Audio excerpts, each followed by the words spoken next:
Hi guys, welcome back to the channel for Everything Arsenal and welcome to the opposition preview for Arsenal's trip to Newcastle. I remember back in January we faced these guys twice in a week and this is the third time we've seen them this year. We enjoyed the last two games. I'm not sure you're going to enjoy this one, and I have a special guest back with me again. Sav, how are you? I'm all right, thank you. How are you? I don't know how I feel, man. We lost a game last night, and I saw it. I don't know how we're going to approach this Newcastle game and then next game after the Villarreal tie West Brom next week. I think we'll literally rest everyone, but yeah, we are here to talk about Newcastle. I remember like a couple of months ago talking to you guys, you were crying about getting relegated. What changed the last 2 months?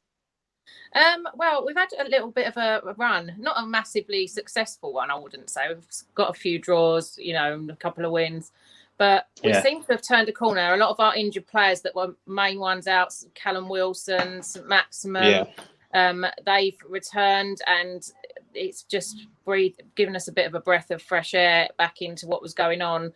And obviously, you know, Willock, he keeps saving us every time, although he can't play on Sunday, which is sad. Yeah, thank goodness, because he would have probably scored against us as well. So that's been the difference for you guys, huh?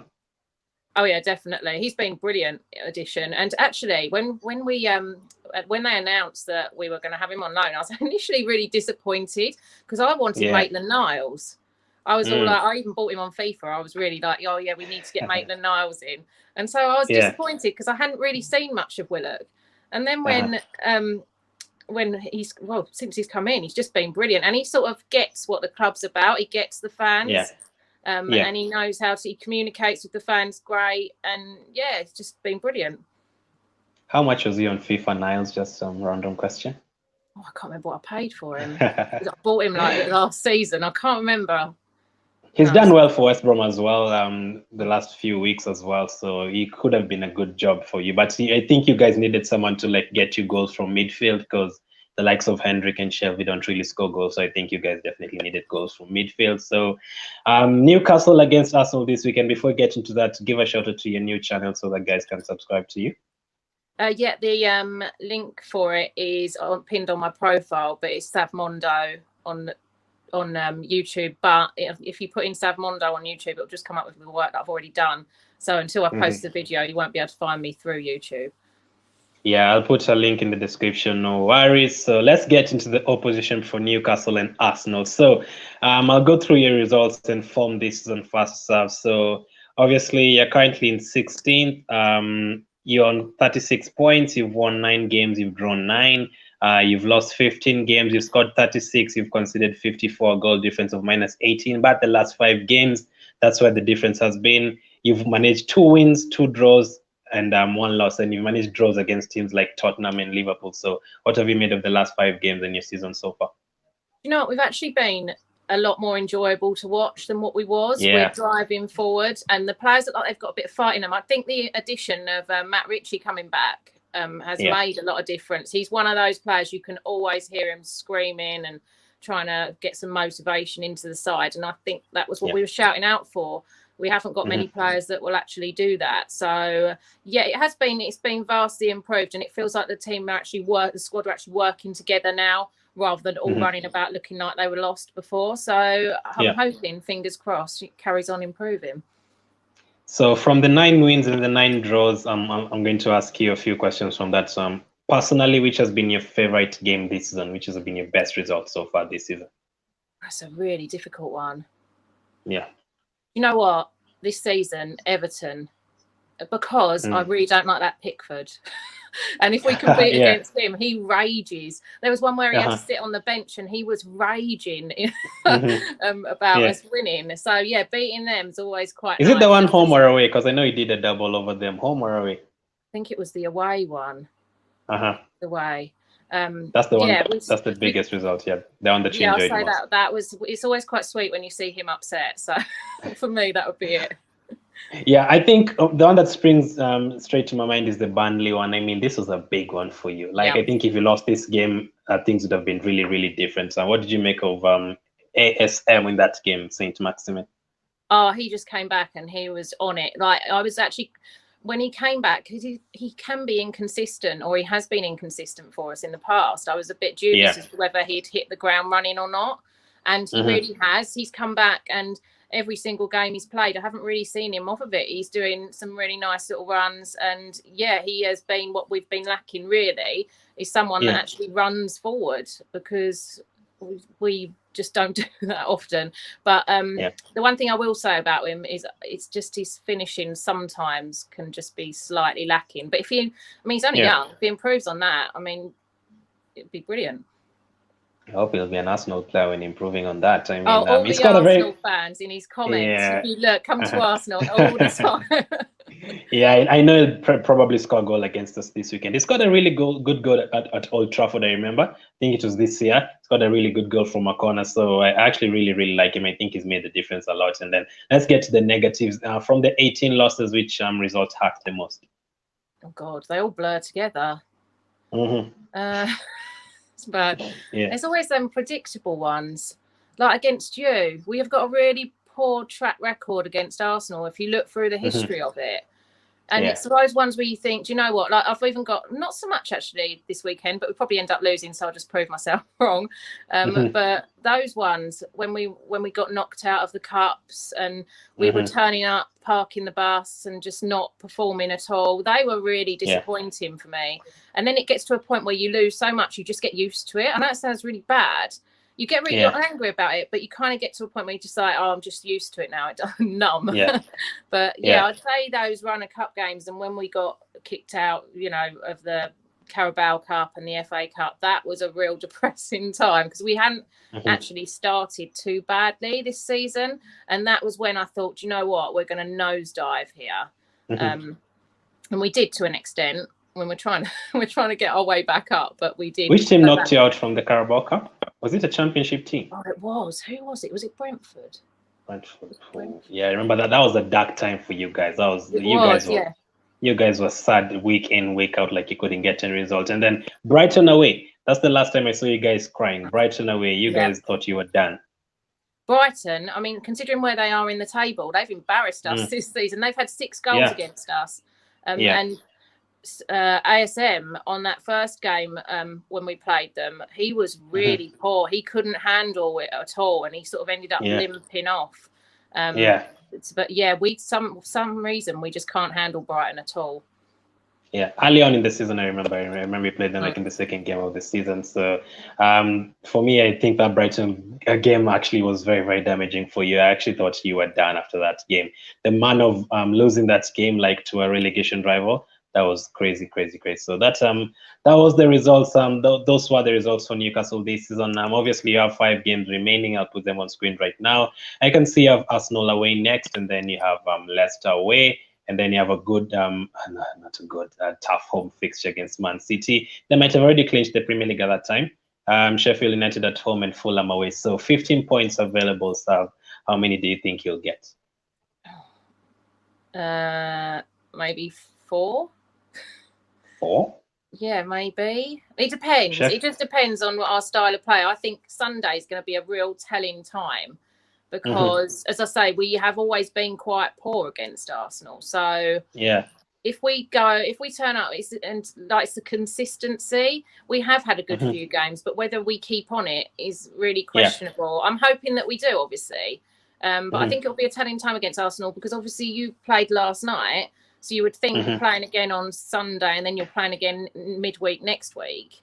You might be resting players to an extent, or, players are tired because they're playing fixtures really close together. So we should, even if we didn't win, turn up and put in a decent performance. But at least a point, that will be a telling time, I think. And then Sheffield United at home, you have to win that one. We didn't the last one. There's a time we definitely thought Fulham against Newcastle in the final day was going to be a relegation game. But all of a sudden, right now, you're like 9 points ahead of them. Do you also expect a win there? Well, I would hope so. I mean, I hope it's not a relegation game, but I would hope so. On paper, we should. But we're so, like I say, we're so inconsistent, and it's typical. We can turn up against one of the sort of big 6 and win, and then we'll go and play a relegation club the next week and lose really badly. That's something that I hope that we build on. Not losing Awesome. badly, but consistency. Yeah, awesome. So last week you played Liverpool. I wanted to ask you a question from the Liverpool game. Did you think the Wilson goal should have stood? Because personally, I think as long as you've handled the ball, it's offside. It's a handball. That's how I usually see it. As long as you've handled the ball, but sometimes you have to be lucky and unlucky in football. So would you have counted it if you were the referee? That role is so ridiculous. I mean, where's he supposed to? His arm was in a natural position. What's he supposed to do with his arm? Cut it off or something? And apparently next season they're changing the rules, but they're not. That still wouldn't stand. But if that would have flicked off his arm and someone else would have put it in the goal, then that would stand, which is just completely ridiculous. The rule is just mad. They've got to change that rule. I mean, you can't. That was just a fluke. It bounced up. I think it should have stood. I understand in the rules it shouldn't, but then I've seen other games where it's happened and it has stood. So either they need to sort out, what is right and what is wrong, and then apply that across all clubs and across all games, or they need to sort out the rule because it's not being applied properly in some instances, and then in other instances it's being taken too seriously. Yeah, that's the problem then. If there's no consistency, then that's where the matter comes up. But you managed to get a goal through a guy who's been really brilliant for you guys. I think scored a win against West Ham, an equalizer against Tottenham, and an equalizer against Liverpool. What have you made of Joe Willock since he came in January? He's been brilliant. As I said, I was disappointed, but he has just shone for us, and he's sort of rapport with the fans. He kind of gets it. He gets what the club's about. We've had other loan players in last season, Danny Rose, for example, who just didn't get it, and he just was quite open that he just wanted to get back to Tottenham and as far away from Newcastle as possible, whereas Joe Willock seems to be really embracing it, and I hope we sign him, to be honest. I don't know if we will. There's been talk, but I hope we do. How much would you be willing to pay for him? I think I've seen 25 million, 20 million, a loan, 15 and a player or something like that. But would you pay 25? I don't know. Me personally, if I had 25 million, I would pay it for him, because I think that he's one of those players that you can build a team around, and he's only young, and I think that there's a lot more from him to come. And I think he's been at Arsenal, he's sat on the bench and not had his time, and now he's getting his time, and he's actually looking really good. But I wouldn't pay any more than 25. But I think it'd probably go. I mean, there was talk about a 15 and then a signing a player from us. I don't know who you'd want to sign, to be honest. Some of them are pretty bad. I know who that guy on screen right now. Saint Maximin. That's the guy I would take. But I think 25 million for Willock is too much. I remember, Iwobi, Everton paid us like almost 45 million for Iwobi. That was a steal for us. Iwobi is not worth 45 million, and Willock is young. He still has time to improve. Definitely, he would make the difference for you guys. But 25, I'd probably ask for like 18. I'd obviously ask for 25, but if I was a Newcastle owner or something, I'd only pay like 18, 17 around there. But what difference do you think he has? We'd never pay 25 in a million years. Yeah.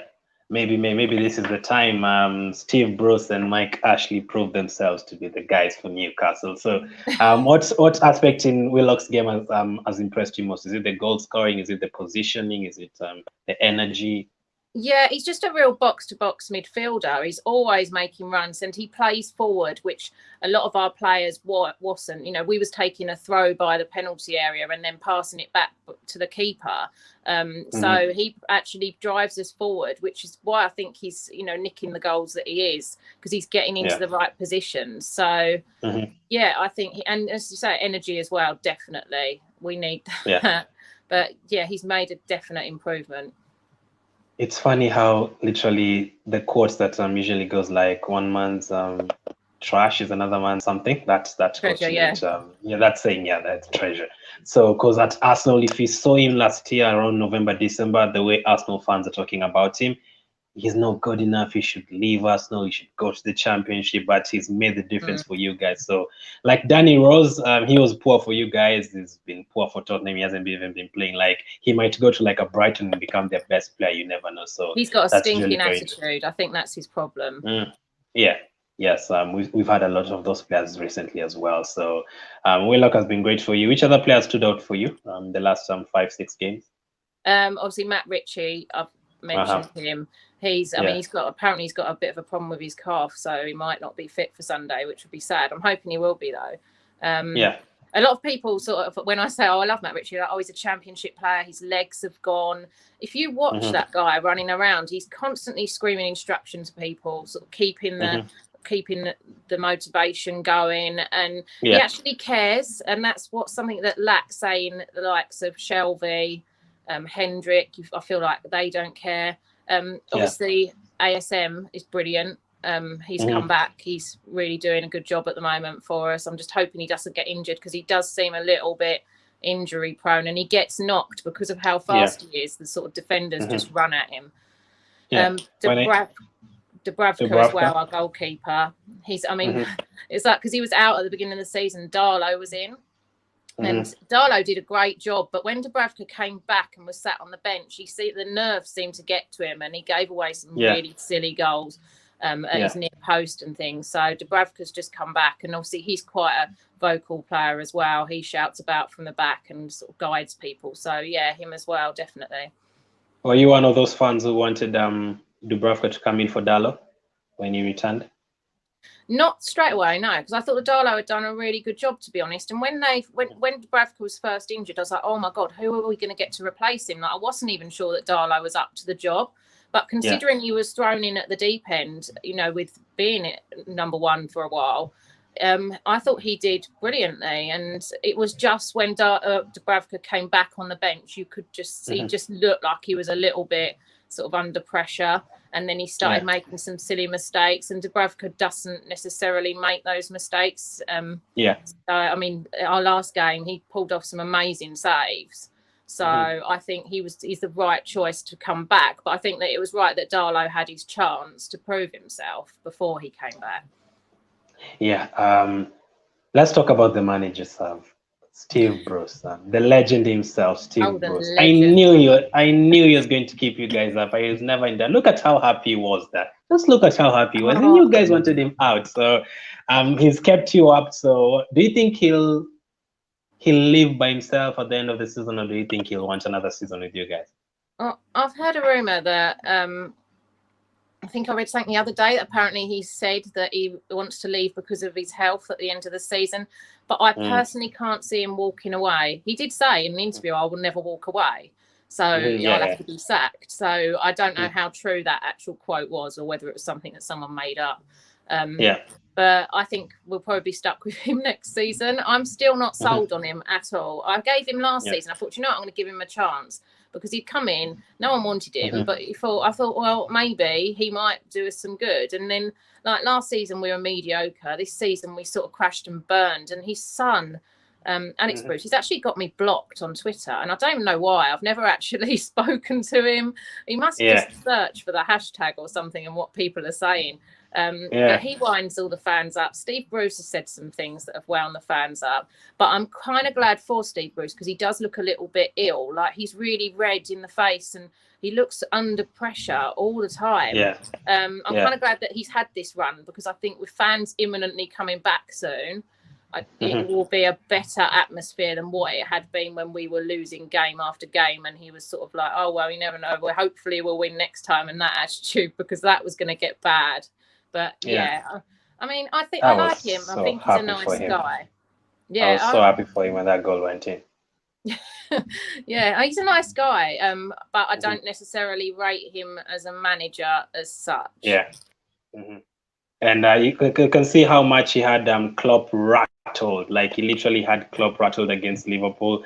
They didn't know what to say. They didn't know what to do. Probably cost Liverpool the top four hopes totally. I'll put it on screen. Yeah. So he literally, you could see, like, he was just like, he's the bigger manager there, the most experienced manager between the two. But he always looks very, very sad and everything. I'm always worried about him as well, just like Roy Hodgson at Crystal Palace as well. But I'm really happy for him. He's managed to keep you up. I actually don't think he'll be here next season. I think he'll actually leave by himself, maybe get a new manager.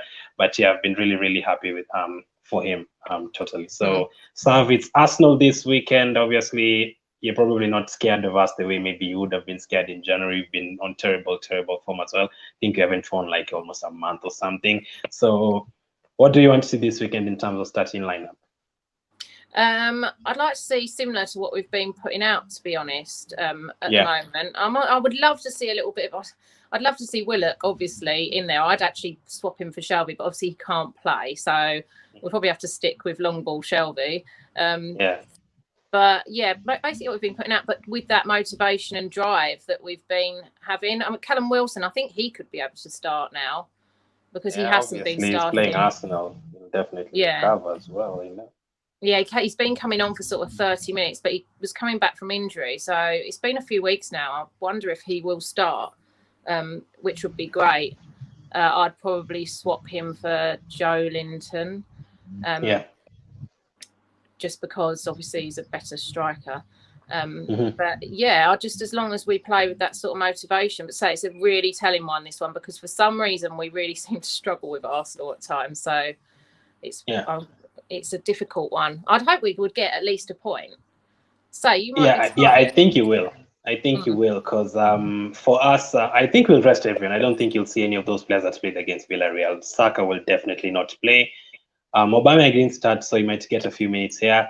Lacazette is not 100% fit. Jean is not 100% fit. I think you'll see the likes of Willian, Nketiah, Neni playing in this game. I don't know if he's totally given up on the league like the fans have. Personally, I still think we can get maybe a top 7 if we win all our remaining games. Probably impossible, but I don't see us starting our first team totally. If you have the likes of Nketiah and El Neni, would you expect a win? I would hope so. Yeah. I mean, it's just. It's difficult to say. It all depends on, you know, how well, although saying that, we sometimes start really strong, have a really great 30 minutes and then start tiring out. So yeah, I mean, it would be nice to get a win. I can't see it just because of you know, how we've played against you recently. I just compare that really run of poor form when we had you a couple of times quite close together, and it's difficult to see that we could go and actually win it. But if we do, that would be brilliant because we need the points to stay up.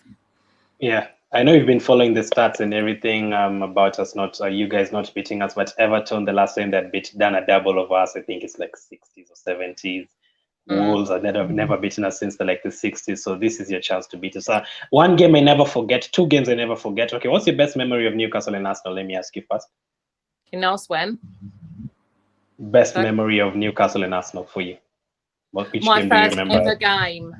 I went to Highbury, and my dad, obviously I'm from Kent originally. My dad got his tickets through someone at work, so we had to sit in with the Arsenal fans. I was just desperate to see Alan Shearer, just because that's the reason why I started supporting Newcastle. And we went along, we won 1-0 that day. And it was just, I was absolutely buzzing, even though I couldn't celebrate because I was sat in with the wrong fans. I was only 12. I was just absolutely buzzing. That's my best memory of Newcastle Arsenal. And that's one that literally, it's one of those days. I think it is with your first game. You just can remember even little details about it. You just never forget it. And it's actually it's a really special one. What about the worst one? The worst one? Oh, I don't know, actually. Probably when you beat us twice recently, really close together. That was pretty depressing. You've beat us a lot, so they're all quite bad. I'm very surprised you didn't mention 2011. Obviously, rest in peace to Tiote. That game was damaging for us. I mean, we scored 4 goals within 20 minutes, and then he came back in the second half. Joey Barton, of all people, scoring 2 goals, and then Tiote as well. I think you had someone called Leon Best as well scoring that day. So that was very, very damaging for us. The best memory, I'd probably say, I also remember Wenger's last season. You guys beat us 2-1. I think Matt Ritchie scored as well. And then best memory, probably, I think Giroud's first season, I think we beat you 4-1 or something at home. That usually is a very good time. I remember again, 2014, we beat you on the final day of the season to clinch our position in the Champions League. Good old days, good old Champions League. I was going to say, there's so many you can pick from. Yeah, there's so many I can pick from. Yeah, recently, especially, we've been doing very, very well. So I'd say that when you beat us twice in those, and I predicted it would happen as well, but it was just the way that it happened because we sort of turned up and we didn't even bother really, trying at all from the starting whistle. It's just embarrassing. You played really well. We went to all the way to extra time in the FA Cup one. I was really scared that day, but obviously we went on to lose the next game anyway. So, what's your prediction for the game? I think personally a draw, 1-1. something there. That would be. I'd be quite happy with that, to be honest. Sad saying that, isn't it? I'd be quite happy with a draw. I think it's going to be really close, to be fair, because obviously you're resting players. And I mean, I hope that you don't just come back at us after you lost yesterday and just absolutely batter us. That's my one. I don't think it will. I don't think it will be any meaningful for us. I think it will help in terms of confidence for the next game. I can definitely see a draw, but I'm going to go for a 2-1. I can see maybe a 1-1 until like the 80th minute, and then maybe a late winner from a sub or something, and then you get a 2-1 victory. Not that it will matter for any of the teams. You definitely expect you guys to survive, right? You've done the job. I hope so, but it's typical Newcastle. We sort of make it hard for ourselves, and nothing ever seems easy. I mean, 9 points clear looks quite good, but then again, if we had another run like we had, a couple of months ago, then we're in trouble again if Fulham start to pick up. So I hope we're safe. I mean, it's quite a comfortable cushion to have at the moment. So hopefully we'll just scrape it this season. Awesome.